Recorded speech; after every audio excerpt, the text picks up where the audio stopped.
start off by making a couple of assumptions, okay? So I'll start off by assuming that all of you care about energy and chemistry. And so, really at a broad level, and I'm going to try and make it accessible, it's going to be about the interplay of energy and molecules. Okay, that's what the talk is all about. I will start off with a definition. If not all of you think about heterogeneous catalysis or catalysts all the time like I do, okay? So just to give you a very quick introduction to the main idea of this talk, it has to do with catalysis, but a little bit more than catalysis. So let's first define what is catalysis, right? Chemistry, generally speaking, you can think about it as breaking and making of chemical bonds in a directed manner, right? And what catalysts allow you to do is that they lower the energetic barrier for a desired transformation so that you can then drive that desired chemical reaction or transformation either at a lower temperature, or you can make it in terms of its rate much more dominant over alternative pathways. That's what a catalyst allows you to do. And typically a catalyst consists of a surface of a transitional metal, could even be metal nanoparticles, where you have many active sites available in a very small area, right? Now what I'm going to be talking about today for the rest of the talk is a different type of catalysis, a new type of catalysis that emerges on these sorts of surfaces when you shine light on them. Okay, a new type of catalysis that emerges on transition metal nanoparticle surfaces when you shine light on them. There's a wide range of phenomena that fall under this class, and one prominent example is where you have a transition metal surface, such as the surface of silver nanoparticles, catalyzing some reaction at a fairly low rate, and then you shine light on those silver nanoparticles, and you see all of a sudden there's a dramatic enhancement in the rate of that chemical reaction. So some reaction that's going on at a low rate under light gets accelerated. And so that's one class of phenomena that I'll be talking about. But the other one that I think is a lot more special is when you shine light on some of these transition metal catalyst surfaces, and a completely new reaction is either directed or driven by the optical excitation. And that's what I'm referring to as emergent catalysis under light, okay? And so that's what this talk is going to be about. And if I had to give you one example, the reaction between carbon dioxide and water to form hydrocarbons, you can think of this as artificial photosynthesis, right? And this reaction is not observed on the surface of gold nanoparticles in the dark. But I'll show you, we've seen examples where when you shine light on these gold nanoparticles, you drive this chemical reaction and you make hydrocarbons from the reaction between carbon dioxide and water. And I'll try to tell you how this works and the potential for it for manufacturing fuels and chemicals. Okay, so firstly, why is this all important, right? And so I'll try to give you some perspective about this. We all know that solar energy is very abundant, and these are numbers that I'm showing you here that are more US centric, but this applies to many nations across the globe. What we are finding is that the levelized cost of energy production using solar and wind, but in particular solar, is already competitive with the traditional means of power generation in many parts of the world. Okay, so that's great, and that's going to stay at least going all the way up to 2040 and beyond, right? However, solar energy still has a problem, as we all recognize, right? It's intermittent, and it's also geographically heterogeneous. So we urgently need solutions to store solar energy. And there's a wide range of technologies that many people are thinking about, but one option is to be able to store that solar energy in the form of high density chemical bonds, carbon-carbon, carbon-hydrogen, hydrogen-hydrogen, nitrogen-hydrogen bonds, right? Really where that free energy of light is stored in these chemical bonds, and effectively those molecules that you built are fuels that can then be used on demand when the sun isn't shining, all right? So that's That's one urgent need. The other urgent need is decarbonization of the chemical industry. Okay, a huge proportion of our energy usage goes into the manufacturing of chemicals, and there's no better example than the synthesis of ammonia, one of the prime commodity chemicals that we produce here on the globe. Ammonia, of course, is made in this, large factory using the Haber-Bosch process.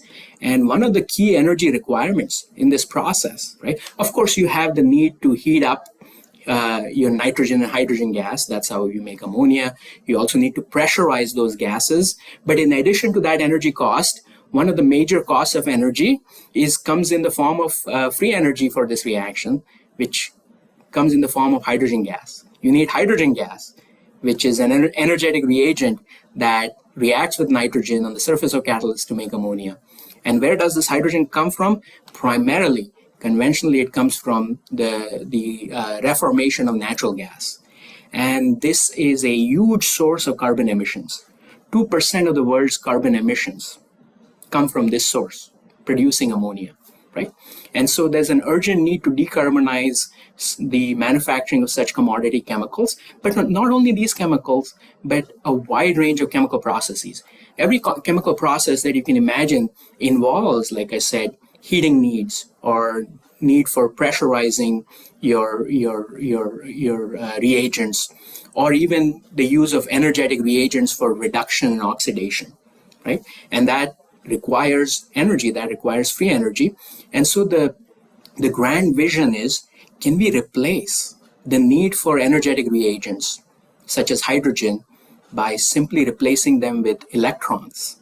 Electrons that can come from a solar cell, a photovoltaic cell powered by solar energy, okay?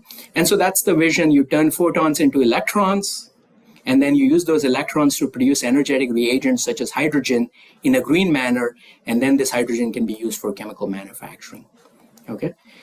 However, there are some visionaries who are thinking about, why not just use electrons directly as a source of free energy instead of making the hydrogen gas?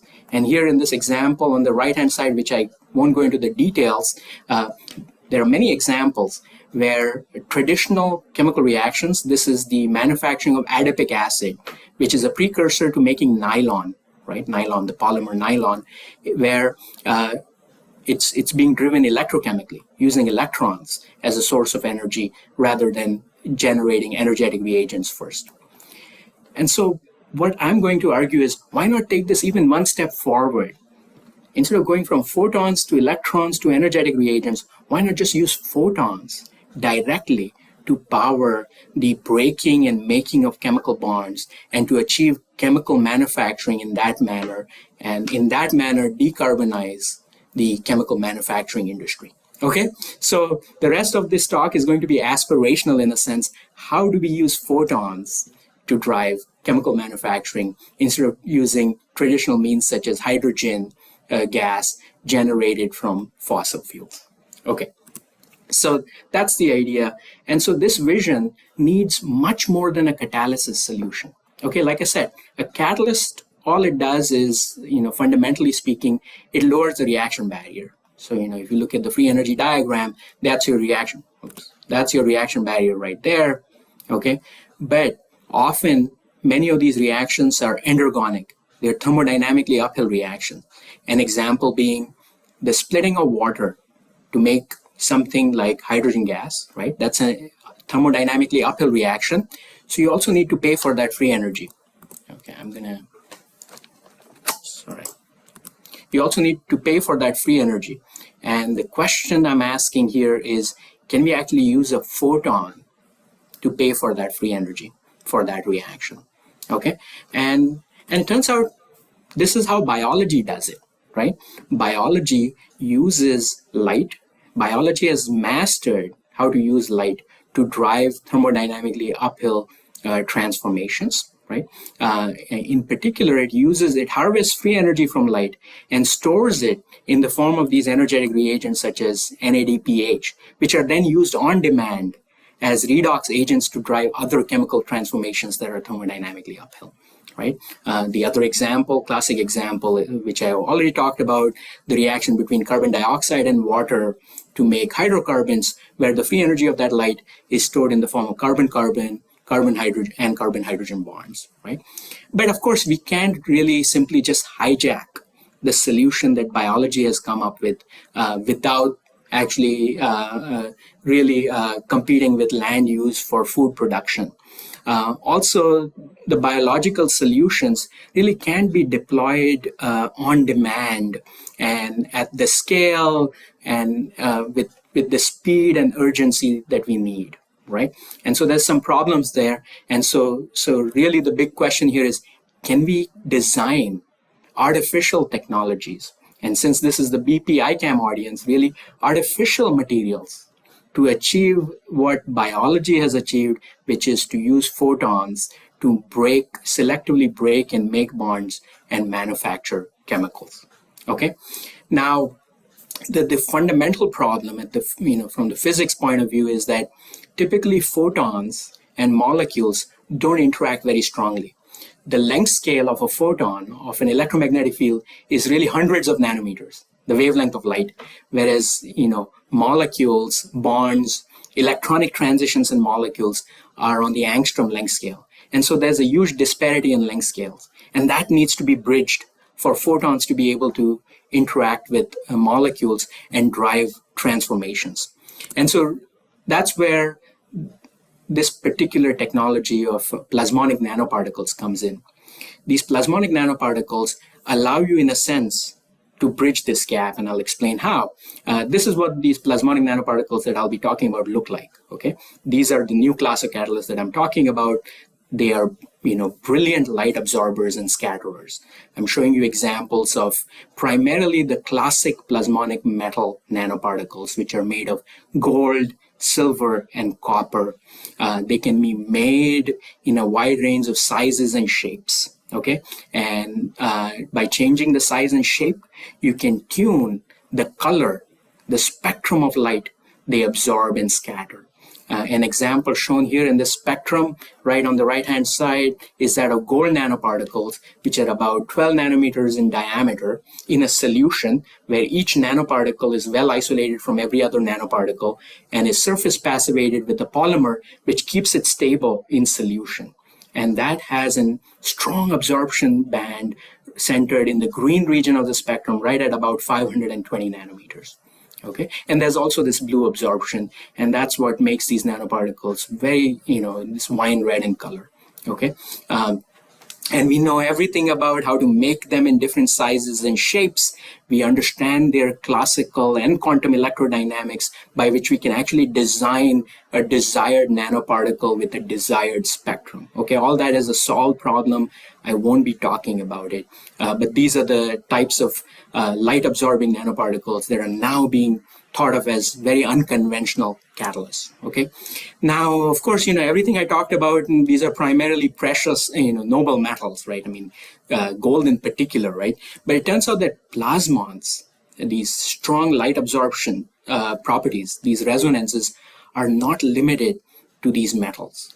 In fact, in the last 10 or 15 years, my group, as well as others, showed that you can make pretty much any nanoparticle made out of a semiconductor or a metal oxide plasmonic. You can make it artificially plasmonic by taking that nanoparticle and doping it, either doping it with impurities or adding defects to it in a controlled fashion. And by doing that, you can induce an artificial plasmon resonance where none existed before. And in this manner, we made a wide range of materials plasmonic. And so now the class of plasmonic materials, materials that strongly absorb light at a particular wavelength, at a resonant wavelength, has grown. And I'm showing you on the right-hand side this growing list of materials. It turns out, in principle, like I said, pretty much any semiconductor and oxide nanoparticle can be made plasmonic. So you're not just limited from the materials database point of view, limited to precious or noble metals. You have a wide class of materials available to you that can be made strongly light absorbing. But today I'm going to focus primarily on gold, silver, and copper, and maybe to an extent on platinum. But anytime I mention those, also think about possibly replacing those metals with some of these alternative and maybe even earth abundant materials to, in a sense, achieve the same or similar function. Okay. Now here's how a plasmonic nanoparticle absorbs light. If I had to give you a one slide introduction to the electrodynamics, plasmonic nanoparticle made out of gold, let's say, is like an antenna. Okay, it has a high density of free electrons, and when you shine light on it, effectively an electromagnetic wave interacts with these electrons. What it does is it sets up a collective oscillation of those electrons, as you see in that cartoon. And this is known as a plasmon, this collective oscillation. And the way you want to think about this is this nanoparticle, in a sense, has harvested that light and concentrated it in the form of a dense electronic oscillation. The energy of that light is stored for a short time in that concentrated electronic oscillation, which is known as a plasmon. Okay? And so what you've done is now gone from a free space photon, which is hundreds of nanometer characteristic length scale, to an electromagnetic field that's concentrated in a small nanoscale region. And so you can ask all kinds of interesting questions. What can you do with this concentrated store of light energy? And there's a wide range of applications that my purpose is not to tell you about them, but just to mention a few, all the way from chemical sensors. I mean, you're all familiar now with the lateral flow assay that actually relies on gold and silver nanoparticles, all the way to nanoscale optical components for future photonic computers. Any place where you see a need for a photonic technology, often plasmonic nanoparticles have a role to play, because in a sense they are the most practical way to achieve strong light matter interactions. Okay, so that's how you want to think about these plasmonic nanoparticles, and that's also where they become special for chemistry, catalysis, and chemical manufacturing. Okay, so now, about 20 years ago, there was a very interesting finding, a whole set of findings, but this one in particular was the first one that was shown in nanoparticles. And I won't go into the details because I know this is a general audience, but the only thing I want to stress on is when you take a metal nanoparticle and you excite it with light, okay? And here in particular, I'm talking about pulse light, okay? Light that's, picosecond pulses of light. These picosecond pulses are special because they selectively excite electrons without allowing the nuclei to respond. So in a sense, you've selectively excited your electrons, whereas the nuclei, the lattice of the nanoparticle, doesn't respond. And in this manner, what happens is in a metal nanoparticle, you generate a lot of hot electrons which have very high kinetic energies. Now, these electrons are so energetic that they can transfer to molecules on the surface of the nanoparticle. Here I'm showing you an example with a thiol that's bound to a gold surface, and these electrons can transfer to that gold sulfur bond and vibrationally activate that bond and lead to its dissociation. Okay, so while the lattice is cold, you achieved a situation where you were transferring a whole bunch of energy locally into that bond and driving its dissociation. So you can use these hot electrons to drive chemical reactions, in particular bond-breaking reactions. Okay, so that's all with pulse light. What changed in the last 10 years is that some seminal examples came out of a few different labs across the world where they showed that you can achieve the same thing, but instead of using pulse light, you can actually use white light, CW light that you can maybe get from direct solar radiation, okay? And you can use that light to excite these plasmon resonances in silver or gold nanoparticles. Both silver and gold, they absorb in the visible region. They have plasmon resonances in the visible region. And so you can do that. And by doing that, for instance, in this particular example, the second example shown here, they found that by shining light on gold nanoparticles and exciting those plasmon resonances, the Hallis group found that you could break the hydrogen-hydrogen bond of adsorbed H2 molecules adsorbed on the surface of gold. Now, this is a very strong bond, okay? It requires, almost, I believe, 5 electron volts to split that bond. And so this reaction doesn't happen on the surface of gold nanoparticles, even unless you go to very high temperatures, such as 1,000 degrees Celsius. But by shining light and exciting those plasmon resonances and presumably making those hot electrons, you could then use the energy of those hot electrons to drive this bond breaking reaction at relatively lower temperatures. Okay, and this was very exciting. You could imagine replacing the need for heating in conventional chemical manufacturing with light and perform your reactions under much milder conditions that would maybe promote the stability of a catalyst and would reduce some demands for bulk heating of your entire reactor and simply locally achieving these transformations using light. So this was extremely exciting. Okay, there were still some questions about how this exactly works, and that's where my group came in, and we decided to do a little bit of a different. We tried to pursue a different type of strategy. So in these examples that I showed you earlier, what really happens is the hot electrons you make transfer to antibonding orbitals, presumably, of adsorbate molecules. And by doing that, they vibrationally activate the molecule, and then the electron leaves and goes back to the nanoparticle. So this is really just net energy transfer to an adsorbed molecule on the surface.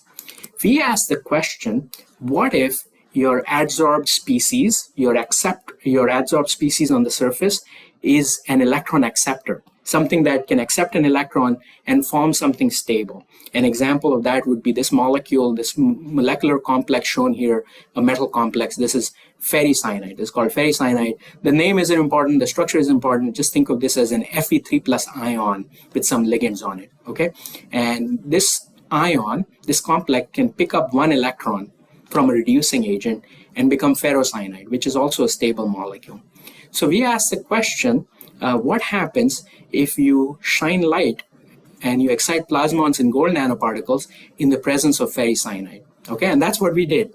Okay, and it doesn't matter what kind of light, but the experiments I'm showing you are with green light, where you're exciting those plasmon resonances in the gold nanoparticle. This is all in solution. Okay, there's a colloidal solution of gold nanoparticles with this ferricyanide in there, which dynamically adsorbs to the surface of the nanoparticles from time to time. Okay, and what we found was, by shining light, we were able to irreversibly transfer electrons from these nanoparticles onto the ferricyanide and make ferrocyanide. Okay, so not only can you transfer energy, you can actually capture electrons generated in those plasmonic nanoparticles and transfer them to a redox probe. Okay, now of course when an electron is removed from a nanoparticle, you leave a hole behind. What happens to the hole? Naturally, that hole can drive oxidation reactions. Okay, just as like this electron drove a reduction reaction, the hole can drive the oxidation of something like a water molecule and generate a hydroxy radical and a proton. Okay, sometimes you have to help the hole by using an alcohol hole scavenger, okay, where you make a carbonyl compound and protons. But effectively what we found was, by shining light and exciting those plasmon resonances, you can basically drive, you can capture energetic electrons and holes. Okay, and so that's really started a whole new class of chemistry, which is plasmonic photoredox chemistry, which is really what we are using to drive a wide range of interesting reactions. Because in a sense, what you've done is you've taken those energetic electrons and holes and now captured them in the form of redox probes. All right. I won't go into the details of this slide, but really the way this works is, you excite those plasmon resonances, those collective electronic oscillations. Those don't live very long. They actually live only for 10 femtoseconds. But in materials like gold, as well as copper, those electronic oscillations quickly transfer energy to electrons in the D band of gold, and they excite electrons from the D band all the way to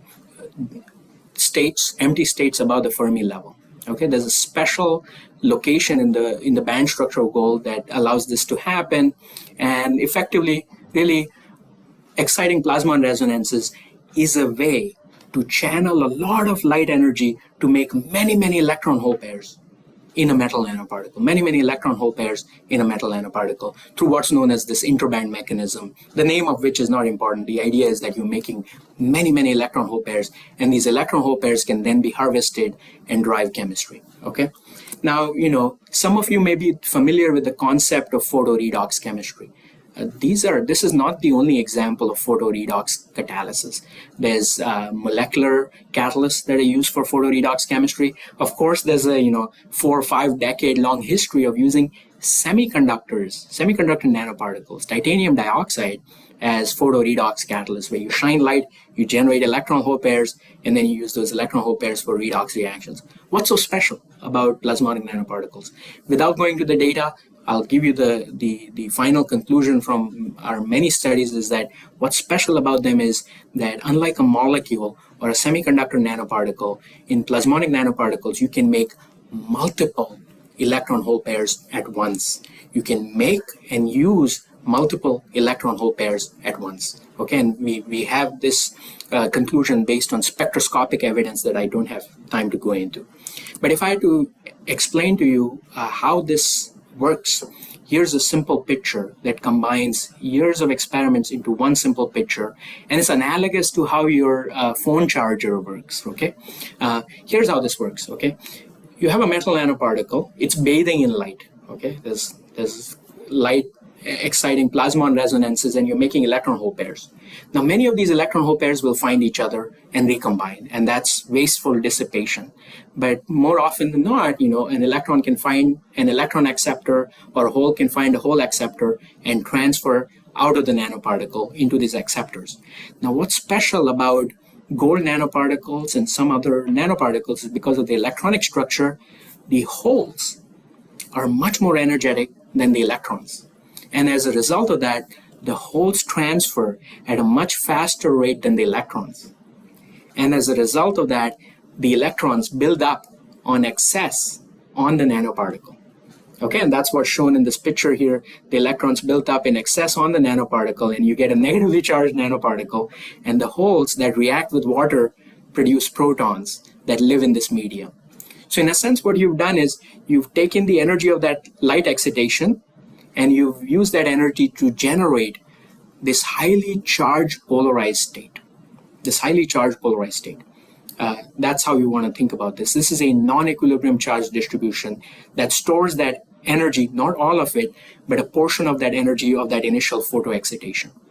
The other way to think about this is what you've done is locally around the nanoparticle, you've converted water.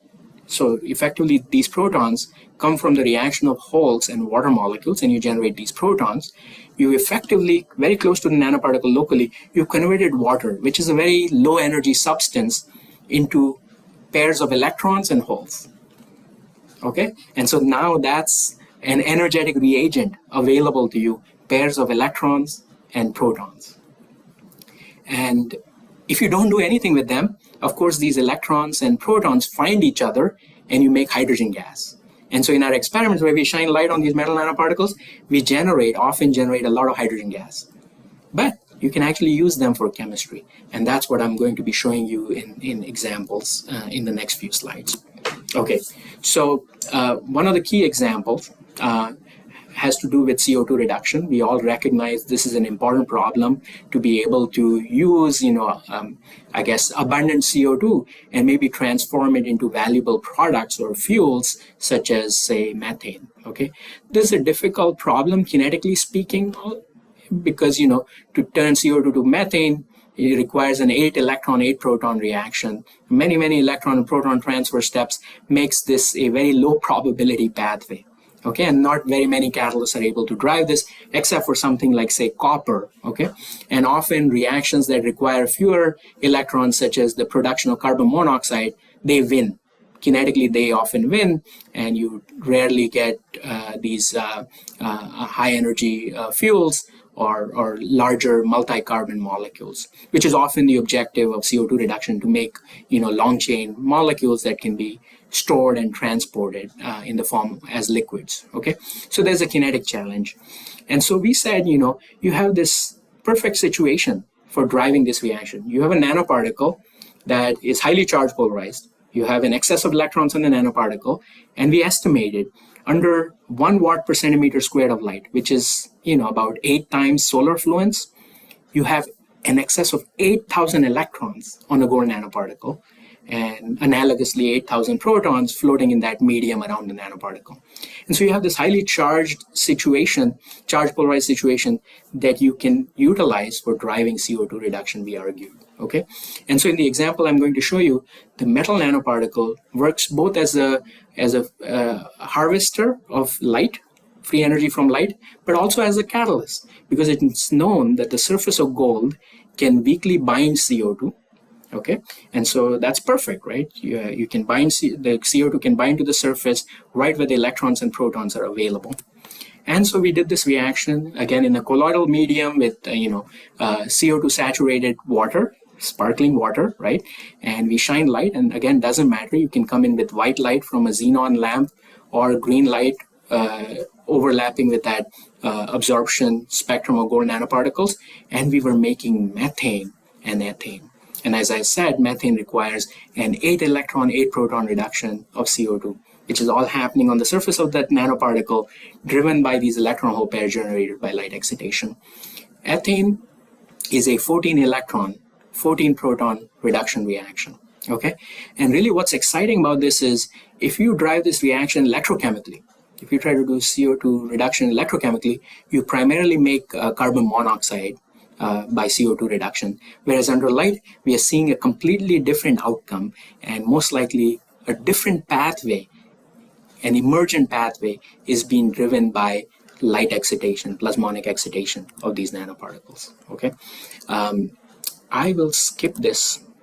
And so really that's one of the grand visions of what we in this community are trying to do is, there's a large block of transition metals which have interesting catalytic properties for different reactions, and their catalytic properties are driven by their electronic structure, primarily, where their d band sits relative to the Fermi level. But the question we are asking is, can we use light excitation as another dimension to modulate catalytic activity? Can we induce completely new catalytic attributes in some of these metals? And these metals aren't plasmonic, but we've found ways to pair up transition metals such as platinum with these plasmonic metals such as gold. And by pairing up in these constructs, which are known as antenna catalyst constructs, we are able to actually use plasmonic excitation to change the inherent catalytic attributes of something like platinum or other transition metals. Okay. All right, I'll give you 2 very quick examples, okay?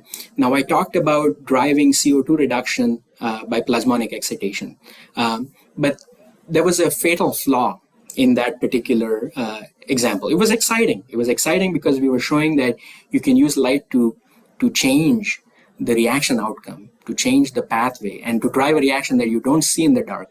But it really didn't amount to making a fuel. Here's why. We were using a sacrificial hole scavenger. And you'll see this a lot in the literature. Often when there's a photocatalytic scheme, people are using a sacrificial scavenger. In this particular case, instead of water being used to extract those holes, we were using an alcohol hole scavenger. Why? Because when we use just water, no reaction happens. The reason for that is the electrons actually don't transfer very easily to the CO2. The CO2 is not very activated, and so electrons don't transfer very easily, and so the electrons and holes really just tend to react with each other and recombine. And water is too sluggish of a hole acceptor to pick up those holes. And so we had to help it by adding alcohol hole scavengers to extract those holes, which is fine. That led to CO2 reduction, but the problem is CO2 plus alcohols giving you hydrocarbons is a thermodynamically downhill reaction, okay? So you're not really making a fuel, okay? In a more recent version, we've solved this problem by actually pairing up our plasmonic nanoparticle light absorbers with an imidazolium promoter. So this is an example which shows that you can pair up plasmonic nanoparticles, which are really just, you want to think of those as harvesters of free energy from light, with other catalysts or promoters, okay? And so this imidazolium compound looks like that, right? That's the ion. Again, the structure and name isn't important. What this allowed us to do was we are now able to make in this reaction scheme from CO2 reduction with green light no wires, no electrochemical bias, methane, ethylene, acetylene, propene, and propane. Okay, and these are all verified by isotope labeling, just to be doubly sure that it's all coming from CO2 reduction. And really what this scheme involves is this imidazolium ion, which it turns out complexes with CO2. Okay, it forms a carbene and complexes with CO2 and activates that CO2. It makes that CO2 much more active by bending the structure of CO2 and turning it from sp hybridized form to an sp2 hybridized form. And really, ultimately, what that does is it makes this electron transfer to CO2 much more facile, because now the CO2 is, in a sense, primed for electron acceptance, and now the holes can collect on the nanoparticle, and they can wait for the slower water oxidation step. Okay, and so now we don't need a hole scavenger, and the holes actually react with water on a slower time scale and oxidize that water to hydrogen peroxide. The overall reaction is CO2 plus water going to all those hydrocarbons that I talked about plus hydrogen peroxide. Based on standard free energies, this is thermodynamically uphill, which means that we are actually harvesting free energy from those plasmonic excitations and making fuels where the energy is stored in carbon-carbon, carbon-hydrogen, and hydrogen-oxygen bonds. All right, and so that's really what I summarize right here. Effectively, the use of plasmonic nanoparticles as catalysts is more than just catalysis. It's catalysis plus a source of free energy from light. And in the example I showed you, effectively we are driving the splitting of water alongside the reduction of CO2. Okay, now I will assume that I'm all out of time, and I will just mention that more recently we've used this strategy to actually make ammonia from nitrates, not nitrogen yet, which is ultimately the goal, being able to replace the Haber-Bosch process. And instead of using hydrogen gas, can we actually use water? Can we use water and really extract those protons from water and use them for reduction? And we've achieved that now with nitrate, not yet with nitrogen gas. We are still working on it, but we've achieved that with nitrate by using an electrocatalyst made out of plasmonic nanoparticles. Okay, I don't have time to get into the details of this, but effectively the reason we are using an electrochemical approach is to allow us to separate those reduction and oxidation sites. Everything I showed you in the rest of the talk, the reduction and oxidation reactions were happening on the same nanoparticle, and that makes it inefficient because the electrons and holes can find each other, the species you form can back react, and that reduces efficiency. But now we've learned how to separate those at two different sites by using a divided electrochemical cell and then shining light on the plasmonic electrode that makes up the cathode, and in that way drive these redox processes, an example being the reduction of nitrate to form ammonia, which again I don't have time to tell you about that, but is another example of being able to use the free energy of plasmonic excitations to drive the manufacture of a chemical such as ammonia in a green manner. Okay, so with that I'll really stop here and tell you, effectively I told you that these plasmonic nanoparticles are ways to use photons to replace energetic reagents in chemical manufacturing, especially if we can come up with creative ways to pair up these plasmonic nanoparticles with other catalysts and promoters. And the two examples that I talked about was the artificial photosynthesis of hydrocarbons from CO2, water, and green light. No heating, no wires, and no electrochemical bias. I also talked briefly about the green synthesis of ammonia using water, again using plasmonic excitation as a source of free energy. We've indeed shown that free energy is harvested from these light excitations. And now we are very focused on discovery of new selective reactions that can allow you to use that energy of those photons and hot electrons in a very directed manner or fashion. And finally, the most important slide, I've been lucky to have very many talented students and postdocs, many of whom are listed here, who really executed this vision. And of course, also many funding sources, in particular, the Energy Biosciences Institute at UIUC and UC Berkeley, and Shell, as well as the National Science Foundation and the Beckman Institute. With that, I'll stop here and take your questions. Thank you all for listening.